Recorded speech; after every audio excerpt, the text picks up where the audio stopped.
Here it is, my new updated auto water change system. For those of you that don't know, I used to have, I made a whole video, I'll put a link to it, but I used to have 2 reservoirs, 55-gallon totes, and I used to use a pump that I would, here's the pump right here. It's a diaphragm pump. I use it, Jodron Aquatics, he has this idea. It works for him, but it doesn't work for me. I used to have a pump that would go up from the totes to about 2 hours a day and pump water into all my tanks through a drip system, and it just was not working. It was such a pain remembering to fill the totes. If I didn't fill the totes, the pump would run dry, even though it says it can. It's not good for it, and it's such a pain. So instead, I installed this. This is pretty cheap. I got it on eBay, just like almost everything else. What I do is I start from the faucet. So instead of using a pump, I use free water pressure. And let me explain a little more about it. Now, I'm sure you've seen videos of this. There's a million of them. There's a million videos of everything. You're never going to be the first one to make this video. There's only one video I've ever made that came close, and that was putting acrylic in plywood tanks. I couldn't find anything on that. But anyway, so I tried this pressure reducer that a lot of videos use, and I guess the pressure that I have in my house is too high for it, because it has like a pressure relief hole, and it was just shooting out the side out of the relief hole. So that thing is probably good for maybe reducing the pressure of these nuts. So I bought this. This was on my old system, but it works perfect for this. I keep it at 20 psi, and I barely have to turn the water on. I mean, barely. So, you know, it's adjustable. I just hung it up with a hose, some spare hose, and a little bracket, whatever. Okay, and I did have to buy another one of these. I bought one on eBay. These are the adapter that go from a garden hose to a 1/4 inch little nipple there, and it broke. So I went to Lowe's. They had it. It was cheap. It's like $3. Goes into that. This hose, for some reason, does not like to fit in these. So this unit came with this white hose, and I used a barb and whatever.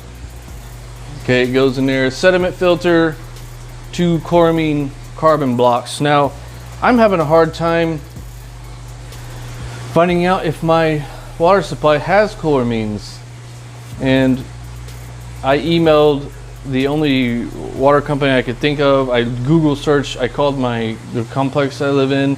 Oh, it's Flow Utilities. No, that's who takes the money. That isn't who supplies the water. So hopefully I get an email back. And then it goes to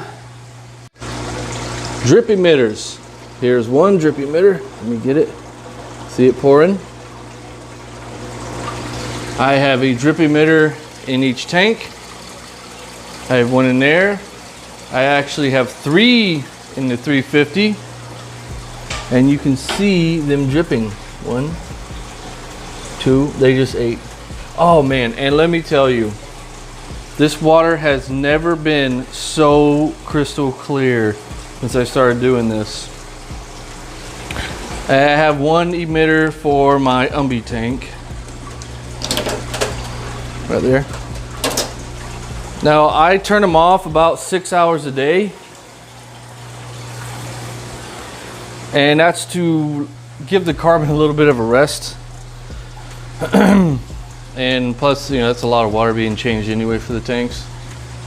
I'm sure there is some chlorine or chloramine. If I have it, I still gotta find that out, getting through.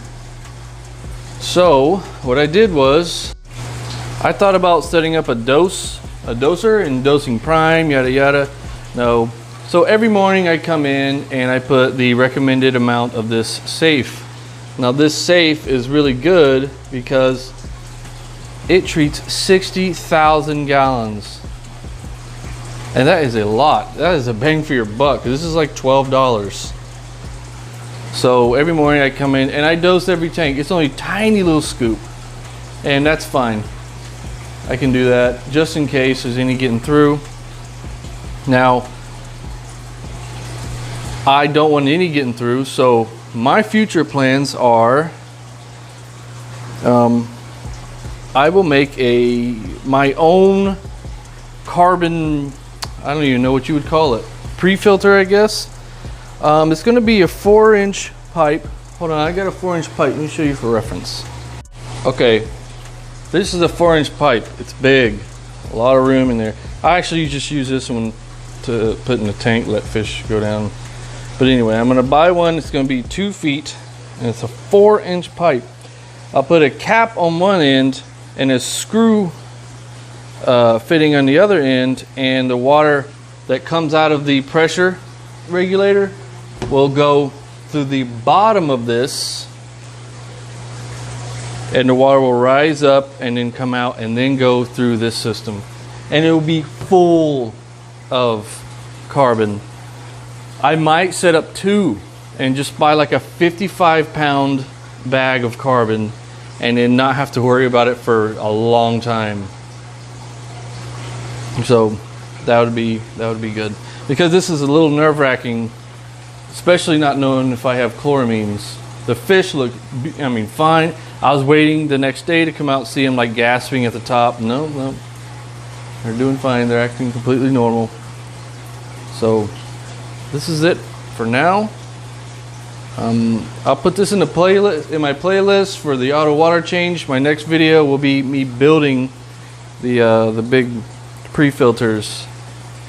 So one last thing, I did put the heaters, not all of them, but some heaters in the tanks again, even though I'm still heating the garage, just as a precautionary, because the water coming out of the drip system was really cold, and this is all new. So, you know, I have a lot of money and time invested in these damn fish, so I don't want nothing to happen. So just in case you've seen the heaters, I'm like, hey, I thought that guy took them out. I'm just gonna put them in there for a while, see how the temperature stable, or how the temperature stays, and then I'll unplug them for during the day, see how, if it goes down a lot, because I mean the water's really cold. It's winter time. So all right, thanks for watching. Have a good day.